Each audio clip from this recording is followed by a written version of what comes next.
It must sometimes be frustrating to be an architect.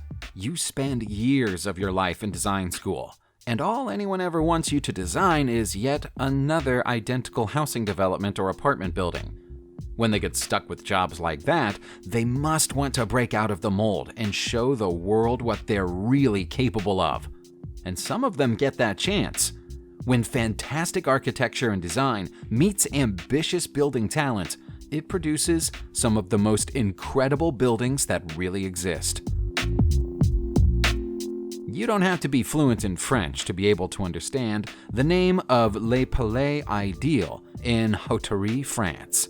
It literally means the ideal palace, and it's the artistic and architectural vision of Ferdinand Cheval.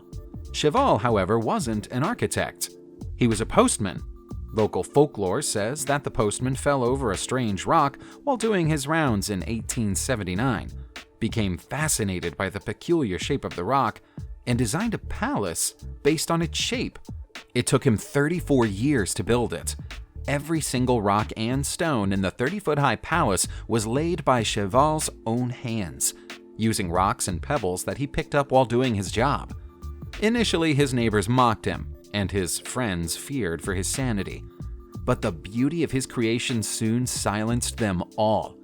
Cheval drew on the style of the buildings he most admired in his design, and there are clear Chinese and European influences on different parts of his palace.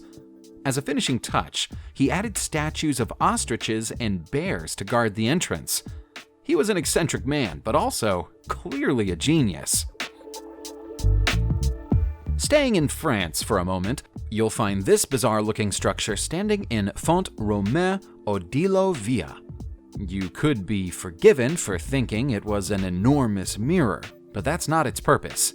It's actually the largest solar furnace on the face of the planet. Human beings have been using focused solar energy for years, dating back to the ancient Greeks using lenses to light sacred fires using the sun's heat.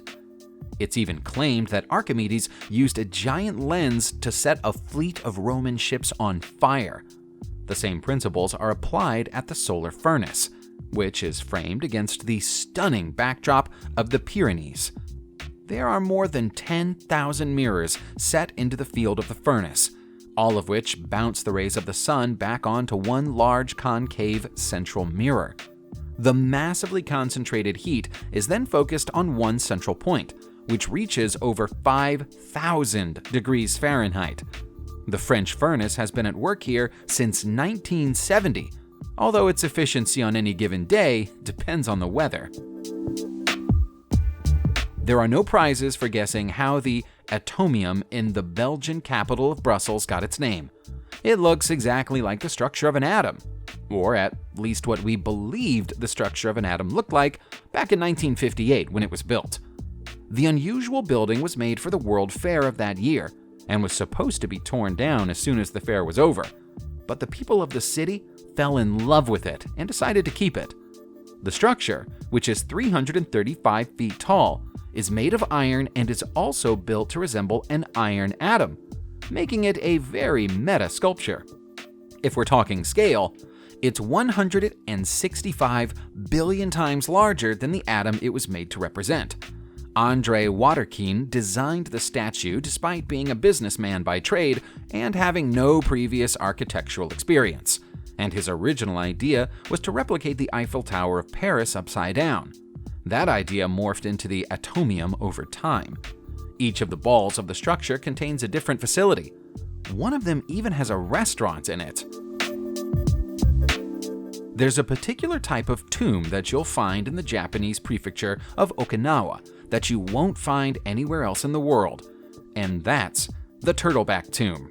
The majority of them are centuries old, and they aren't where you'd expect them to be. We usually find tombs and graves arranged closely together, but in Okinawa, they can be anywhere, from the side of a highway to the car park of a grocery store. The Japanese refer to the tombs as haka, and their roots can be traced to ancient Chinese traditions. The rounded style of the Turtleback tombs first began to appear during the 17th century, and is supposed to resemble a womb, thereby symbolizing the origin of life. The symbolism is consistent with the Buddhist idea of the dead returning to life's source. Building the unusual tombs was originally the preserve of the royal or wealthy, but the practice became more widespread over time. They're less common in the 21st century, but it's not unheard of for a new one to appear occasionally. The King Abdullah Petroleum Studies and Research Center in Saudi Arabia, more commonly known by the acronym CAPSARC, was designed to be a place where great minds could come together and think about energy solutions for the future. It was therefore only right that the buildings that the thinking would take place in was futuristic and modern, and so it is. As well as looking progressive, the center is designed to be a symbol of progressive thought within the country. People from more than 20 different countries work within it side by side, and almost half of those employees are female. Architect Zaha Hadid came up with the design for the center, which opened in 2013 after construction work began in 2009. That's a surprisingly short time span for a facility that covers more than 210,000 square feet.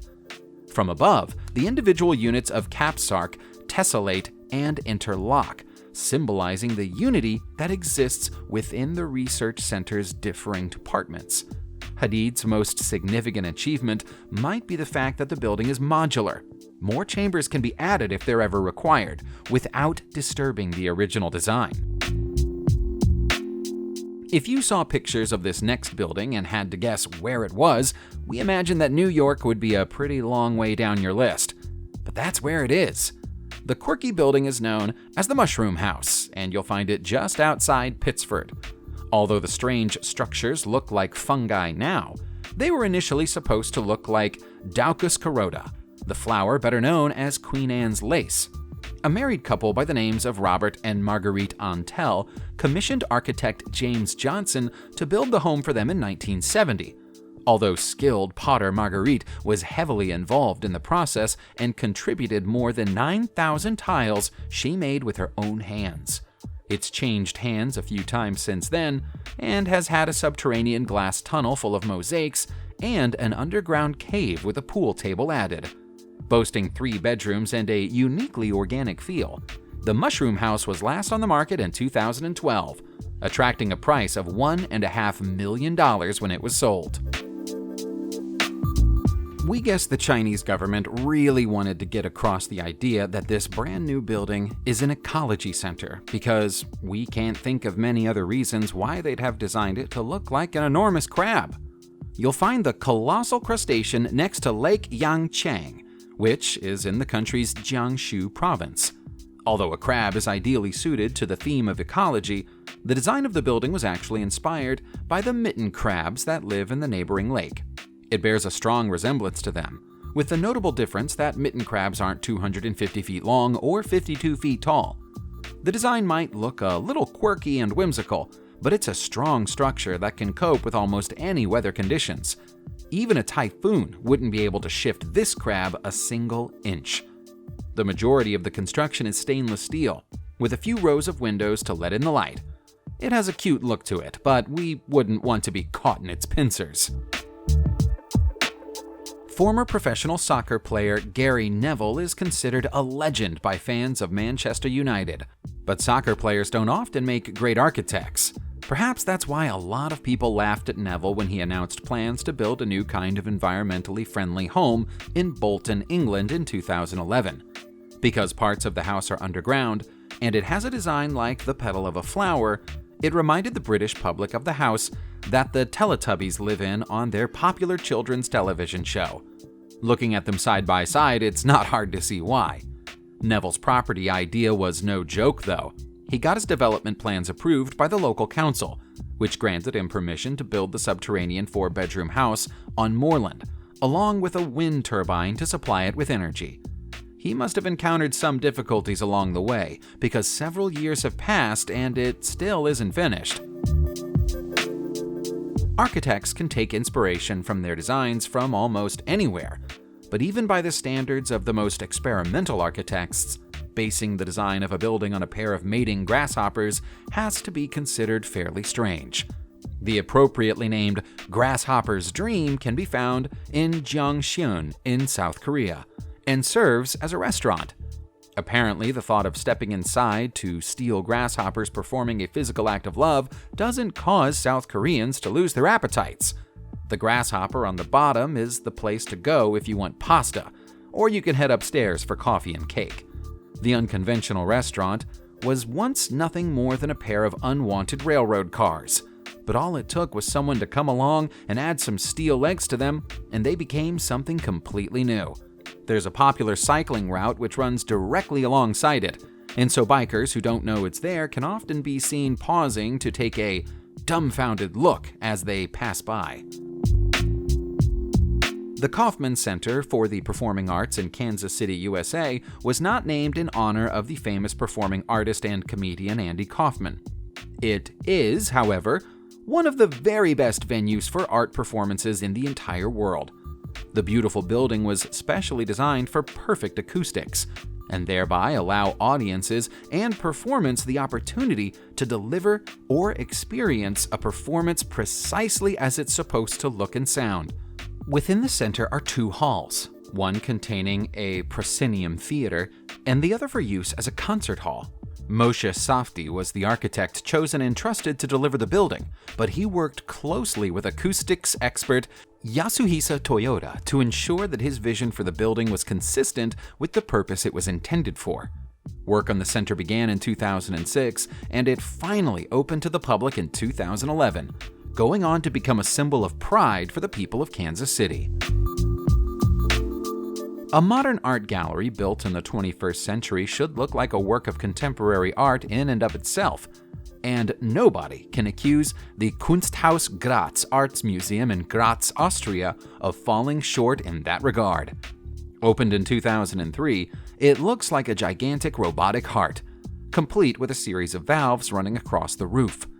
The building of the museum was part of the city's 2003 celebrations to mark the fact that it had been selected as the European Capital of Culture. You won't find many straight lines or square corners on this creation. It has a flowing, uneven surface that makes it look and feel organic, and the modernism of the design puts it entirely at odds with all of the classical buildings that stand around it. At night, the building's metallic skin is illuminated by over 1,000 fluorescent rings, each of which can be programmed individually to display a different pattern or color. Add in the fact that it's wholly powered by the solar panels on the roof, and you could almost say that this building is alive.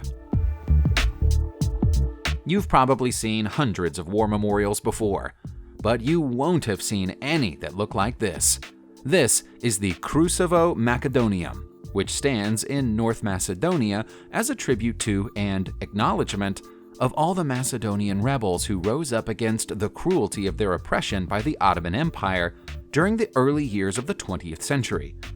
The movement wasn't immediately successful, but it was the first strike in a battle that eventually led to freedom and independence for the Macedonian state. It wasn't until 70 years after the 1903 uprising that the monument was erected, and so few, if any, Macedonians who were involved in the rebellion were around to see the tribute that their people afforded to them. Who knows what they might have made of the strange building, which is supposed to look like a heart painted white. Not everyone loves it, but the Macedonians think enough of it to print it on their banknotes. Subscribe to the channel and turn on notifications, and you will be the first to know when a new video comes out. Thank you for watching, and see you soon.